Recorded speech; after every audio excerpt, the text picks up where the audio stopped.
Si tu devais créer un Mont Rushmore de la WCW, tu choisirais probablement des catcheurs tels que Ric Flair, Hollywood Hogan ou même Goldberg. Mais peut-être qu'au-dessus de tout se tiendrait Sting. Il est une légende dans tous les sens du terme, l'une des plus grandes stars de l'histoire du catch, et sans aucun doute il a eu l'une des carrières les plus fascinantes que ce sport ait jamais connues. Mais ce qui rend Sting vraiment unique, ce n'est pas seulement sa longévité ou ses succès, c'est sa capacité incroyable à rester au sommet, à se réinventer quand il le fallait, tout en captivant des générations de fans. Alors comment a-t-il réussi à traverser les décennies sans jamais perdre son statut d'icône, et quel est le secret derrière cette aura inébranlable qui l'entoure encore aujourd'hui ? C'est ce que je vous propose de découvrir aujourd'hui en plongeant avec moi dans l'histoire fascinante d'un homme qui a défié le temps et les attentes, un homme qui à chaque étape de sa carrière a prouvé qu'il était bien plus qu'une simple star, mais une véritable icône.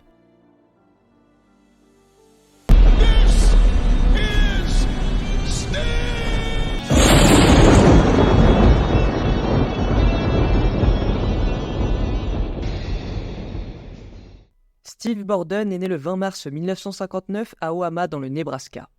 Lorsque sa famille a déménagé en Caroline du Sud, il s'est beaucoup investi dans les sports, jouant au football et au basketball à l'école avant de se lancer dans une carrière de culturiste. De là, grâce à son physique impressionnant, le jeune Borden a pu se faire une réputation qui a attiré l'attention du monde du catch. Borden lui-même n'avait que peu d'intérêt pour le catch à l'époque, n'ayant pas pu le regarder enfant car sa famille n'avait pas de télévision.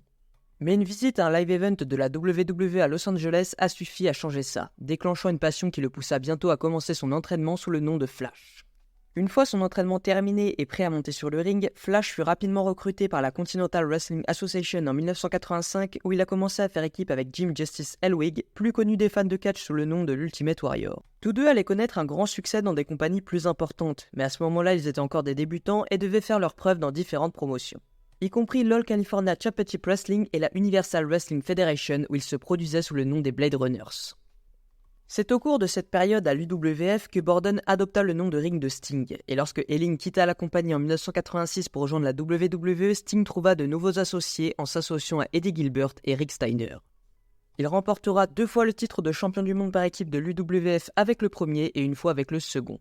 En 1987, Sting était déjà perçu comme la prochaine grande star de la compagnie, en grande partie grâce à son look coloré et à sa popularité auprès des enfants. Il était même sur le point de remporter le titre télévisé de la compagnie jusqu'à ce que Jim Crockett Promotions rachète l'UWF le 9 avril de cette année et commence à intégrer ses nouvelles recrues à son propre roster. Néanmoins, ça n'a pas beaucoup affecté le Stinger car Crockett et son booker principal Dusty Rhodes ont vu le même potentiel que leur gros star avait déjà chez le natif du Nebraska. Ils l'ont donc programmé pour affronter le champion du monde de la NWA Ric Flair lors du Clash of the Champions le 27 mars 1988.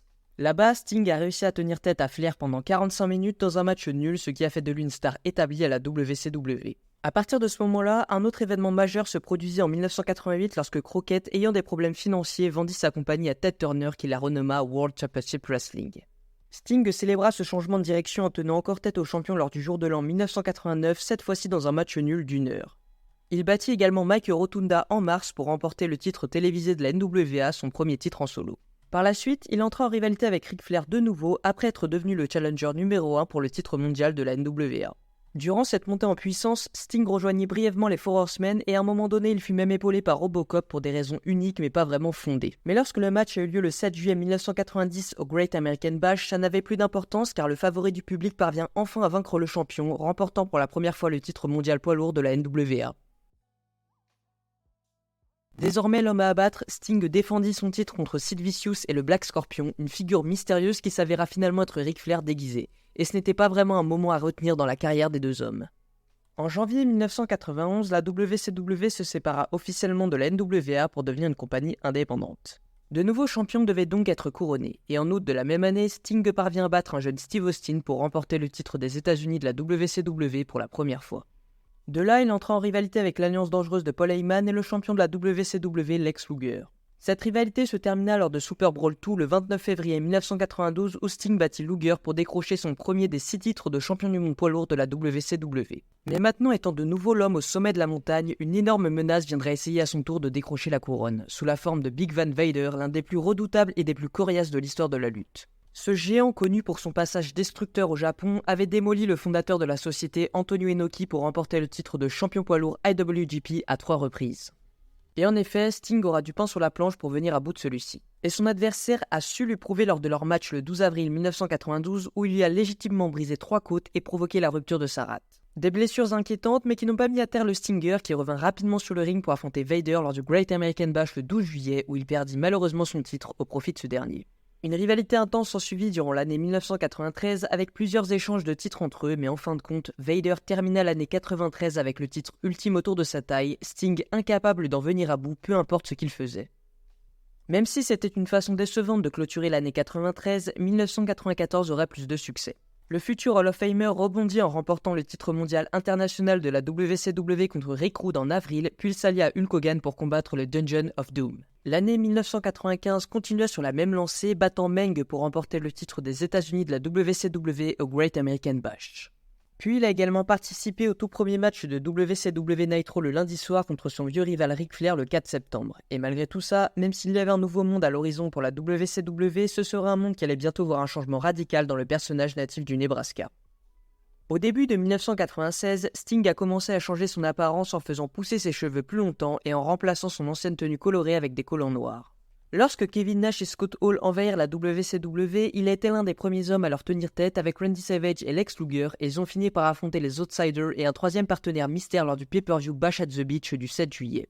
À la surprise générale, ce troisième homme s'est révélé être Hulk Hogan qui a trahi ses partenaires Babyface pour rejoindre Hall et Nash. Ensemble, ils ont formé le New World Order, un clan qui a marqué le début d'une période de prospérité pour la WCW. Pendant 5 ans, ce groupe a dominé la scène du catch et dont la WCW a surpassé la WWE en termes d'audience pendant 83 semaines consécutives. Bien que Hulk Hogan ait toujours été prévu pour être le troisième membre de la NWO, il y avait des doutes à l'approche de l'événement quant à savoir s'il accepterait de passer du côté des heels. Sting avait été choisi comme option de secours pour diriger la NWO si Hogan se défilait. Et finalement, ça n'a pas été nécessaire, mais le personnage de Sting a tout de même pris une tournure plus sombre. En effet, après que la NWO a commencé à jouer avec l'esprit de la WCW en introduisant un faux Sting dans ses rangs, beaucoup au sein de la fédération ont commencé à douter de la loyauté de la véritable icône. Se sentant trahi et dévalorisé, Sting a réagi lors du Nitro qui a suivi Fall Brawl en 1996. Il a livré une promo pleine de colère adressée à tous ceux qui avaient douté de lui, déclarant qu'à cause de leur manque de confiance, il se considérait désormais comme un agent libre dans la guerre qui opposait la WCW à la NWO. Suite à ça, Sting n'a pas combattu pendant les 15 mois suivants. À la place, il se postait dans les gradins, une batte de baseball à la main, observant attentivement les événements en contrebas. Ce nouveau personnage, fortement inspiré par le film culte The Crow, aurait été suggéré à Sting par Scott Hall. Avec ce gimmick, Sting abandonna complètement son ancienne incarnation, optant pour un maquillage noir et blanc squelettique et un long manteau noir tel un présage funeste pour la WCW qui était souvent du côté des perdants. Ce changement de personnage fut un succès immédiat, propulsant Sting comme le visage emblématique de la WCW dans les années 90, comparable à ce qu'était Steve Austin pour la WWE. Il incarnait la figure ultime du héros qui allait sauver la fédération d'une force tyrannique. Mais ce qui était encore plus impressionnant, c'est que Sting réussit à incarner ce rôle sans avoir à lutter pendant plus d'1 an. Évidemment, il descendait parfois des gradins pour tester la loyauté des autres catcheurs de la WCW, leur tendance à battre avant de leur tourner le dos pour voir leur réaction.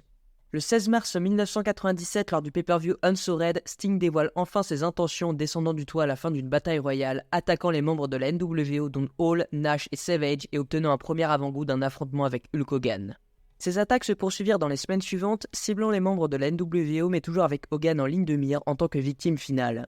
Et en 1997, le combat entre Sting et Hogan devint le match le plus attendu depuis Hulk Hogan contre André le Géant à WrestleMania 3. Ce match tant attendu fut finalement programmé pour Starrcade le 28 décembre 1997.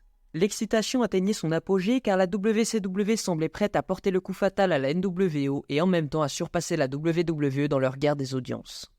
Malheureusement, tout ne se déroula pas comme prévu, Hogan domina la majorité du match et après un leg drop, il réussit à river les épaules de Sting pour le compte de 3. Les fans furent choqués, ne croyant pas à ce qu'ils venaient de voir. Toutefois, ce n'était pas la fin de l'histoire. Bret Hart, qui venait de rejoindre la WCW après le tristement célèbre Montreal Screwjob, intervint en affirmant que l'arbitre avait fait un compte rapide et exigea que le match soit relancé. Quelques minutes plus tard, Sting fit un retour rapide et devient le champion de la WCW en ayant enfin renversé la NWO. Bien sûr, le match était très mal reçu dû à cette fin confuse car le compte de l'arbitre était censé être rapide, justifiant ainsi la relance du match, mais ce fut tellement mal exécuté que l'impact de la victoire fut complètement gâché. Certains spéculèrent que Hulk Hogan avait soudoyé l'arbitre Nick Patrick pour qu'il compte lentement, donnant l'impression que Hogan avait vraiment gagné. Bien que cela n'ait jamais été prouvé, le moment fut perçu comme un désastre, une fin lamentable à une histoire épique. Les choses empirèrent le lendemain à Nitro lorsque la WCW, consciente de leur erreur, accorda à Hogan un match revanche. Mais le show dura trop longtemps et les téléspectateurs n'ont pas pu voir la fin du match. Et lorsque le combat fut diffusé quelques jours plus tard à Thunder, une nouvelle controverse éclata, ce qui conduisit à l'annulation du titre. Sting regagna finalement le titre, mais à ce stade le moment était passé et la WCW commença à perdre du terrain face à la WWE. Il ne s'en remettrait jamais vraiment après ça. En 1998, Sting subit une série de mauvaises décisions de booking, notamment lorsqu'il fut intégré à la division de la NWO appelée Wolfpack, un groupe dissident de l'invasion NWO qui aurait dû être battu en 1997 mais qui au lieu de ça a gagné encore en puissance. Cette storyline, si on peut la nommer ainsi, semblait interminable et finit par lasser les fans au plus haut point. En 1999, Sting retourna à son personnage sombre du Crow sans aucune allégeance à la NWO et gagna 2 fois le titre mondial de la WCW entre cette période et 2001. Malheureusement, ces victoires furent les rares moments positifs durant une période marquée par des décisions créatives désastreuses, en particulier en 2000, considérée comme l'une des pires années dans l'histoire du catch professionnel. Sting devait secrètement être soulagé lorsque la WCW ferma ses portes le 26 mars 2001, ayant été racheté par Vince McMahon. Lors du dernier épisode de Nitro, Sting livra son dernier match contre son vieil ennemi Ric Flair, un affrontement symbolique rappelant leur tout premier combat lors du tout premier épisode de Nitro 6 ans plus tôt. À ce moment-là, beaucoup pensaient que Sting rejoindrait la WWE. À 43 ans, il n'avait plus rien à prouver et pouvait déjà être qualifié de légende de l'industrie avec tous ses récents accomplissements. Mais il choisit finalement de ne pas le faire, craignant que son personnage soit mal utilisé après avoir vu comment la compagnie avait traité Booker T et Diamond Dallas Page durant l'angle de l'invasion. Donc Sting suivit sa ligne de conduite comme il l'a toujours fait, c'est-à-dire tenter d'élever une jeune fédération à la même échelle que la WWE. C'est ainsi que Sting fera ses débuts à la TNA après avoir fait son retour dans une petite organisation et passera la majeure partie de l'année et demie suivante faisant quelques apparitions avant de signer pour de bon avec la TNA en 2003. Sting avait initialement signé avec la TNA pour seulement 4 apparitions, mais son contrat s'est rapidement étendu à temps plein car il appréciait travailler avec la compagnie. La TNA est devenue sa maison pour les 11 années suivantes, permettant à une nouvelle génération de fans de découvrir ses exploits sur le ring. Au début, sa rivalité avec Jeff Jarrett a marqué cette période, surtout en 2006 lorsque Sting a annoncé kayfabe sa retraite. Jarrett, suspectant que cette retraite était une ruse, s'est mis à surveiller la maison de Sting pour prouver qu'il mentait. Après avoir surpris Jarrett en train de le filmer secrètement, Sting a exigé vengeance et est revenu à l'action lors de Destination X le 12 mars 2006 où il a sauvé Christian Cage et Rhino d'une attaque orchestrée par Jarrett et ses alliés. Dans les mois suivants, Sting a participé à plusieurs matchs multi-hommes où l'attente des fans pour le voir décrocher le titre de la TNA face à Jarrett n'a fait que croître. Jusqu'au 13 août 2006, lors de Hard Justice, où Sting a enfin eu droit à son match en 1 contre 1, mais malheureusement cette nuit-là, Christian Cage l'a trahi, lui coûtant ainsi la victoire. Sting a obtenu une nouvelle chance au titre, mais à condition de mettre sa carrière en jeu. Avec le combat de la dernière chance à Bound for Glory en octobre 2006, cette nouvelle pression lui a permis de battre Jarrett, le forçant à abandonner avec son célèbre Scorpion Deathlock, remportant ainsi le titre NWA World Heavyweight Championship, son premier grand titre depuis 1999. En effet, l'ancien favori de la WCW avait prouvé que l'âge n'était qu'un chiffre pour lui et qu'il n'irait nulle part. Et il l'a prouvé en 2007 et 2008 en rivalisant avec Abyss, Christian Cage et Kurt Angle. Et c'est dans un match contre ce dernier qu'il remporterait même le titre de champion du monde poids lourd de la TNA pour la première fois, mais certains craignaient que son personnage devienne un peu trop prévisible et fatigué. Pour remédier à ça, Sting a fait un heel turn en formant le clan Main Event Mafia en 2008 aux côtés de Kurt Angle, Booker T, Kevin Nash et Scott Steiner. C'était son premier heel turn depuis des années et cela montrait qu'il avait encore beaucoup à offrir en termes d'évolution de son personnage. Au cours de l'année suivante, le groupe a affronté les jeunes talents de la TNA, offrant ainsi à Sting l'opportunité de travailler avec eux et partager une partie de son expérience afin d'élever la prochaine génération. Et tout ça en restant dans un endroit de haut niveau afin d'attirer les téléspectateurs lors des shows télé chaque semaine. Néanmoins, malgré ce heel turn, il était difficile pour les fans de détester une légende comme Sting, et donc en juin 2009, il a quitté le groupe et est redevenu babyface de nouveau. Il allait également avoir le match que les fans de la TNA attendaient le plus et ont élu meilleur match de l'année contre AJ Styles à Bound for Glory le 18 octobre 2009. Et malgré sa défaite contre AJ, après ce match, il a prouvé qu'il pouvait toujours être aussi bon sur le ring qu'il ne l'a jamais été. Et c'est d'ailleurs après ce match que Sting a commencé à évoquer sa retraite, quelque chose qui allait devenir un thème récurrent au cours des années suivantes.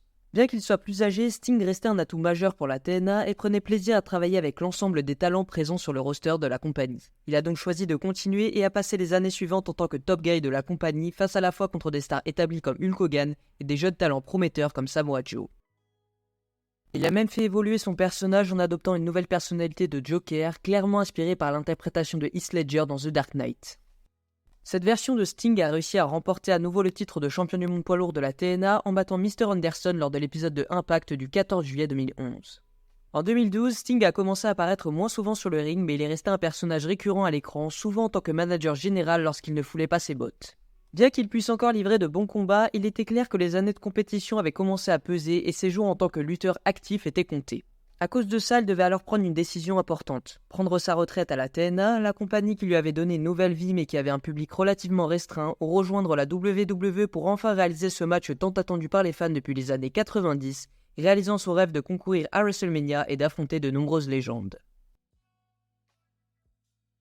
Pour le meilleur ou pour le pire, Sting a finalement choisi la deuxième option. Après plusieurs allusions, notamment son inclusion dans le jeu vidéo WWE 2K15, il a fait ses débuts tant attendus à la WWE le 23 novembre 2014 dans des Survivor Series où il était Dolph Ziggler à battre Team Authority, mais pas avant d'avoir infligé un Scorpion Death Drop à Triple H. Les fans étaient ravis de voir un moment qu'ils ne pensaient ne jamais vivre. Sting, la dernière légende de la WCW à ne jamais avoir mis les pieds à la WWE, était enfin là.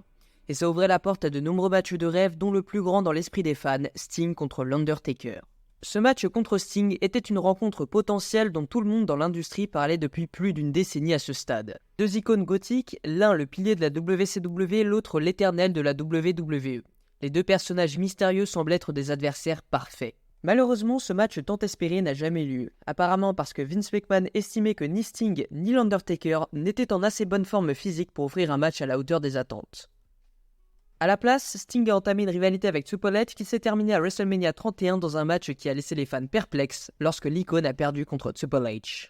Ce n'était pas un mauvais match avec des moments nostalgiques comme les interventions de la DX et de la NWO, mais voir Sting perdre lors de ses débuts à WrestleMania laisse un goût amer dans la mémoire de nombreux fans.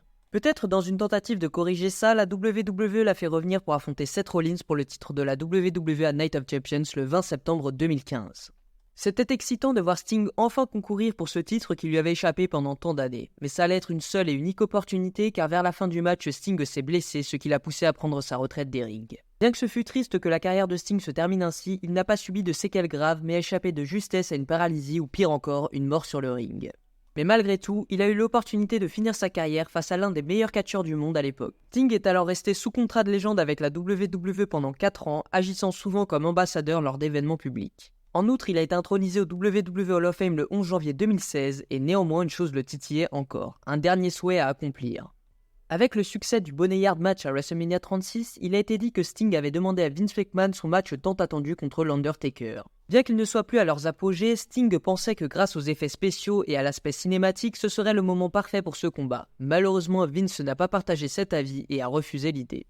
Et c'est ce qui a probablement conduit l'ancien champion de la WCW à signer avec l'AEW, répétant son envie de faire grandir une jeune fédération prometteuse. En effet, à la surprise générale, Sting a fait ses débuts à Dynamite le 2 décembre 2020, sauvant Cody Rhodes et Darby Allin d'une attaque de la Team Taz. C'était sa première apparition sur TNT, la chaîne historique de la WCW, en 19 ans.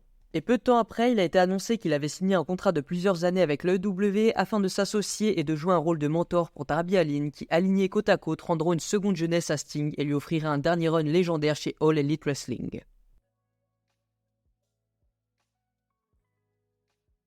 Revenons un peu en arrière. En 2016, Sting a été à juste titre intronisé au WWE Hall of Fame. Lors de son discours d'acceptation rempli d'émotions, il a annoncé sa retraite du catch professionnel, ou du moins c'est ce que nous pensions à l'époque. Beaucoup de fans ont ressenti un goût amer, estimant que la WWE n'avait pas fait honneur à l'un des plus grands noms de la WCW. Malgré des apparitions occasionnelles pour la WWE après son intronisation, il a été rapporté que Sting n'était plus sous contrat à la fin de 2020. Beaucoup pensaient qu'à l'approche de ses 60 ans et avec une carrière déjà si remplie, il n'avait tout simplement plus rien à prouver. Mais une nouvelle option bien financée a émergé, une nouvelle alternative à la WWE sous la forme de l'AEW soutenue par Tony Khan, le directeur exécutif des Jaguars de Jacksonville. L'AEW a commencé à diffuser sur TNT, le même réseau qui avait diffusé la WCW, et les fans étaient ravis de voir le retour de l'homme appelé Sting. Puis lors d'un épisode de AEW Dynamite intitulé Winter is Coming le 2 décembre 2020, le chaos a éclaté lorsque la faction Team Taz a lancé une attaque sur les favoris des fans, Cody Rhodes, Dustin Rhodes et Darby Allin. Mais qui viendrait à leur secours dans un moment qui allait provoquer des ondes de choc à travers l'arène et le monde du catch. Les lumières se sont éteintes et la figure emblématique de Sting est apparue, accueillie par une éruption de cris de joie de la foule. La résonance nostalgique a traversé les générations, amplifiée par le cri de « C'est Sting » de Tony Schiavone, une voix profondément liée aux années de Sting à la WCW, faisant de cela un nouveau chapitre palpitant, honorant le passé tout en vivant dans le présent. Sting était bien présent à l'AEW et lors de l'épisode suivant de Dynamite, Sting a déclaré qu'il y avait quelque chose de familier dans cet endroit, en désignant un jeune Darby Allin. Les fans avaient déjà commencé à établir des comparaisons entre Darby et Sting, malgré leur style de lutte contrasté dans le ring. Il y avait des parallèles notables entre les deux, ils dégageaient tous deux une aura de mystère, d'obscurité et une allure énigmatique. La légendaire persona de Sting en tant que Crow, marquée par du maquillage noir et blanc et une présence sombre, trouvait des échos dans la persona moderne, sombre et non conventionnelle d'Allin en tant que casse-cou de l'AEW. S'associer à Darby était pour Sting une évidence, et cela a eu des résultats remarquables pour l'icône.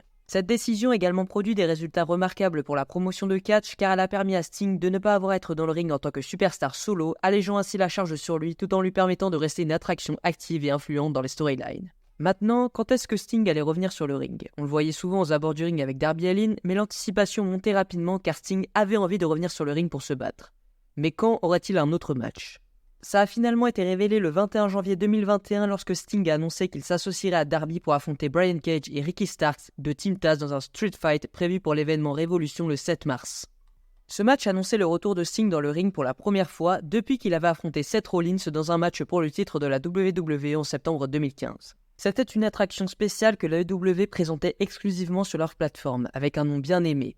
Notamment ce match était une présentation cinématographique préenregistrée garantissant que la participation de Sting puisse se faire de manière plus sécurisée et dans un environnement contrôlé. Ces temps-là étaient ceux de la pandémie où les matchs cinématographiques étaient à la mode. Sting et Darby ont remporté le match avec un énorme soutien des fans et c'était seulement quelques mois après le début de son parcours à l'AEW et déjà la carrière de Sting à l'AEW surpassait le temps qu'il avait passé à la WWE. Suite à cette victoire, Darby a persuadé Sting de faire son retour dans le monde des événements directs car les fans ne l'avaient pas vu dans le ring dans un cadre live depuis très longtemps. Les matchs cinématographiques étaient devenus une chose du passé et cela marquait le premier match en direct de Sting devant une foule depuis 2015. À partir de ce moment-là, Sting et Darby sont devenus deux attractions incontournables à l'AEW. Leur partenariat a continué de s'épanouir et pour la première fois en 20 ans, le 18 août 2021, lors d'un épisode de Dynamite, Sting est entré dans le ring sur TNT, s'associant à Allin pour triompher de 2.0. Et la WWE à ce moment-là était en pleine ascension, attirant de grands noms qui avaient quitté la WWE. Le 21 août 2021, le très attendu retour de CM Punk a eu lieu devant une foule comble à Chicago. Et bien que je ne plonge pas dans les détails de son passage dans l'entreprise, il est important de noter que Sting a joué un rôle significatif lors du retour de Punk et de ses premiers jours à l'AEW. Le meilleur au monde s'est confronté au protégé de Sting, Darby Allin, pour son match de retour à l'événement All Out. Pendant cette période, Sting était aux abords du ring, partageant plusieurs interactions avec CM Punk, ce qui a suscité des spéculations parmi les fans sur la possibilité d'un match futur entre les deux icônes. Bien que le match tant attendu ne se soit jamais matérialisé, les fans ont eu droit à un spectacle différent. Punk et Sting se sont ensuite associés avec Darby dans un passionnant match de 6 hommes contre le maléfique MJF et FTR en décembre 2021. Et ce fut au passage l'un des meilleurs matchs de télévision que l'AEW n'ait jamais eu. Ensuite, Sting a continué à nous faire l'honneur de sa présence à la télévision de l'AEW lors du pay-per-view Révolution, où Sting, aux côtés de Sammy Guevara et Darby, est sorti victorieux d'un match Tornado Tag contre Andrade, Matt Hardy et Isaiah Cassidy. Et même si Sting continue à être limité dans sa physicalité, chaque fois qu'il intervenait, cela avait un caractère spécial réservé aux grands événements. Il a fait une apparition notable avec Darby lors de l'événement collaboratif entre l'AEW et la New Japan Pro Wrestling Forbidden Door en juin 2002. Ils ont fait équipe avec Shingo Takagi de la faction LIJ et ont participé à un match par équipe de 6 en y sortant victorieux contre les Young Bucks et El Fantasmo. Il semblait que Sting s'amusait, il n'était pas là chaque semaine mais quand il était, les fans recevaient quelque chose de spécial. Il l'accueillait avec des applaudissements tonitruants et une excitation palpable. Et c'était comme ça qu'une légende devait être bookée. S'il devait avoir un rôle de soutien, c'était un rôle influent et il était toujours traité comme une personne respectée même par ses ennemis les heels de l'AEW. Sting a également pu réaliser des choses incroyables dans ses matchs à cette époque, sautant des balcons à plus de 60 ans. À All Out, Sting, Darby et Miro ont remporté une victoire contre la House of Black dans un autre match par équipe de 6. Puis la House of Black a subi une énième défaite contre Sting et Darby lors de l'événement Rampage Grand Slam. Au cours de ce match, nous avons eu droit à une autre surprise, un ancien rival de Sting de l'époque de la WCW, la plus grande superstar à avoir peut-être jamais quitté New Japan Pro Wrestling pour le paysage de la lutte américaine, The Great Muta, est apparu de manière inattendue pour les aider contre l'assaut de la House of Black. Finalement à Full Gear, Sting et Darby sont encore sortis victorieux, cette fois en surmontant le défi proposé par Jeff Jarrett et Jay Leto. Mais un match plus intéressant pour les anciens fans de Sting s'est déroulé au Japon lors du tout dernier match du Great Muta. Sting et Darby ont fait équipe avec Muta et ont battu Akira Okushi et Nima Fuji dans un match par équipe. Ce fut le dernier match de Kaito Muto sous l'identité de The Great Muta et le fait que Sting y participe a rendu le moment encore plus spécial. Peut-être que cela a amené Sting à réfléchir à l'occasion spéciale qu'il souhaiterait pour son dernier match. L'été 2023 a vu Sting et Darby plonger dans une rivalité intense avec Swerve Strickland et son groupe maléfique Mogul Embassy. Dans le cadre de ces développements, Sting a également dû faire face à un défi de quelqu'un de son passé, Christian Cage, qui est maintenant une personne vraiment détestée à la télévision. La rivalité s'est intensifiée, menant un affrontement significatif lors du plus grand show de l'AEW devant une foule comble lors de leur premier show au Royaume-Uni au Wembley Stadium, All-In. Il a été révélé que Sting et Darby allaient relever le défi face à Swerve et Cage dans un match de cercueil. En adoptant son personnage de Joker énigmatique, Sting a ajouté une touche supplémentaire de folie, se déchaînant aux côtés de Darby pour battre Strickland et Cage dans un match vraiment spécial. La rivalité avec Christian atteint de nouveaux sommets lorsque Darby l'a défié pour le titre TNT lors de l'événement Wrestle Dream. Mais malgré un effort vaillant, Christian a conservé son titre, bien sûr grâce à ses tactiques sournoises. Néanmoins, les tensions se sont intensifiées après le match lorsque Christian a ciblé Sting pour une attaque brutale. Mais avant que Christian ne puisse exécuter son plan, qui est venu à la rescousse ? Adam Copeland, connu de la plupart d'entre nous sous le nom d'Edge, a fait ses débuts tant attendus pour sauver la situation. C'est une autre histoire en soi, mais il est intéressant de noter que Sting a joué un rôle clé dans les premiers jours de Copeland à l'AEW, tout comme il l'a fait avec CM Punk. Côté de Darby, Edge ou Adam Copeland et Sting ont uni leurs forces pour affronter Christian Cage, Nick Wayne et Luchasaurus dans, encore une fois, un match par équipe de 6 lors de Full Gear. Un match qu'ils ont remporté.